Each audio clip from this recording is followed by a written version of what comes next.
Hi all, Sarah Traub here, and welcome to my channel, Havitalls on YouTube. Thank you so much for joining me for this tidbit video. This is one of my less in-depth videos. I'm just showing a quick little tidbit of information to maybe help nudge people along who are struggling with the software or for people who are brand new using it for the first time. So this tidbit video, I wanted to show how to open an image in your library and how to go to the Silhouette store, the online store, and to find an image and download it and then open it as well. I'll just make this video quick and just run you through the basics and try not to get too chatty along the way. So I'm going to go to my library. Now, accessing your images in the library, you do not have to be online or over an internet connection to do this.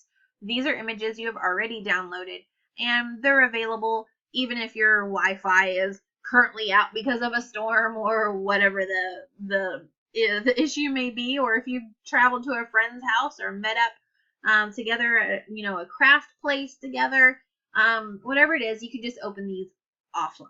So I'm going to open this image that I purchased, Be Happy. So here is this image. It opens right up on my mat, and I'm going to click on it. I'm going to go to move it, and uh-oh, what happened here? So not all the pieces move together. All the little parts aren't together, and some of the images open like this, and some of them open with all the pieces together. Let me just show you. There's a quick and easy fix, and luckily for us, we have this wonderful undo button right up here. I'm going to click on that. Sometimes I wish we had that button in life, but at least lucky for us, we have it in the software. So I am going to left click, hold my mouse button down, drag a box around these images, and I'm going to right click and hit group. Here, I grouped my images back together, and now I'm able to left click and drag this box around to wherever I want it on the mat, or, resize it.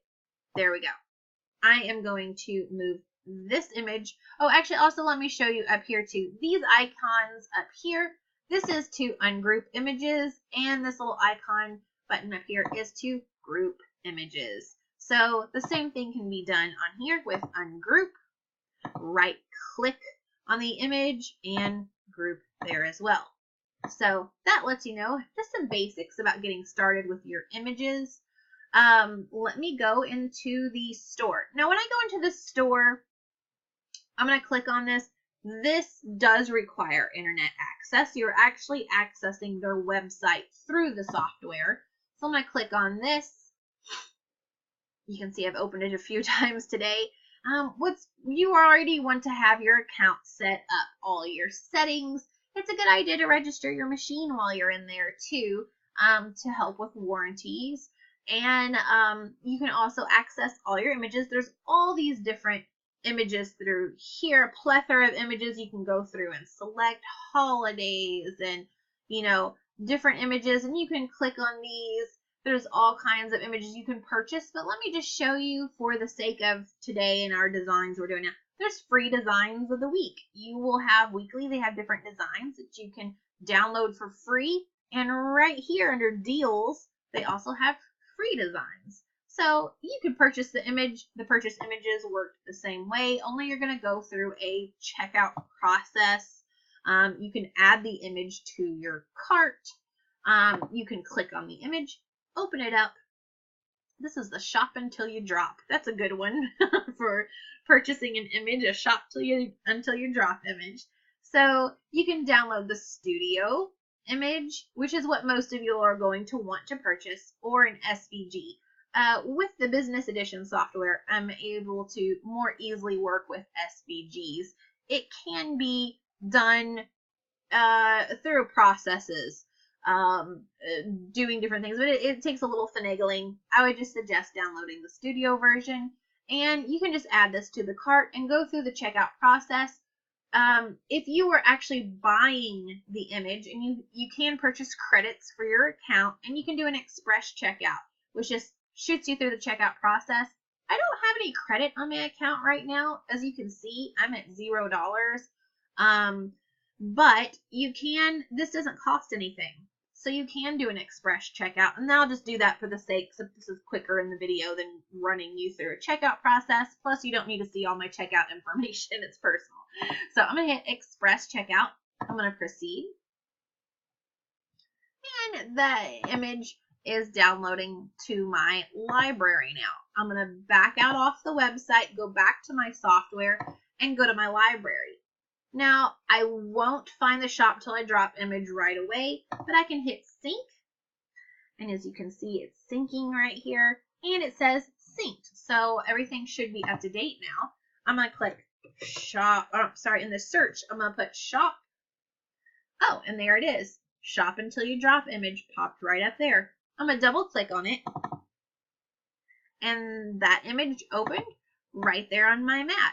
I'm going to left click on it and drag and move that around on my mat, and you can go from here onto other steps in the software. But that is how you open an image from your library, and that is how you download one from the store to your library and then open it. I hope this tidbit video helped.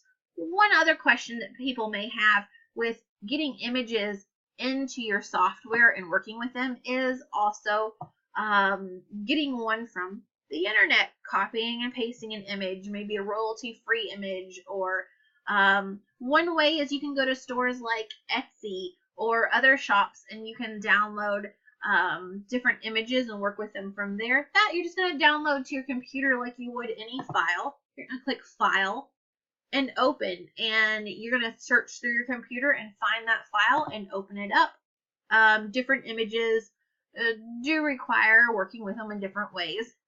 You may have to end up tracing an image. For example, if we go to the internet here, I'm going to go to the internet. I'm going to pull up some images. These are black and white floral clip art. I was searching under some royalty-free images earlier too. I'm just going to right click on this image and I'm going to copy. And back out of this, right click on my mat and click paste. Now, this image, it looks ready to work with, similar to how this image is, but if you notice this little red line around there, that's actually the cut line that's around that image. If I pull this off the mat, you'll see that there's a square around it. And, I know that's frustrating for some, but this image is not ready to work with. It actually would need to be traced, or maybe if you go back through the link and purchase it from the original artist, then you're able to possibly open the image and work with it. But a lot of images like SVGs and stuff, if you do not have the business edition software, you may end up having to go through and work with it to get it to, and that's another video. We'll do that on another video, but I just wanted to show you that's how you get the image into your mat. So thank you so much for joining me for this tidbit video. Just a quick run through. If you have questions for me, feel free to post it below in the comments. I'll try to answer, or if you have ideas for more tidbit videos, just quick little bits of information to help you get started. Thank you so much for joining me. Bye!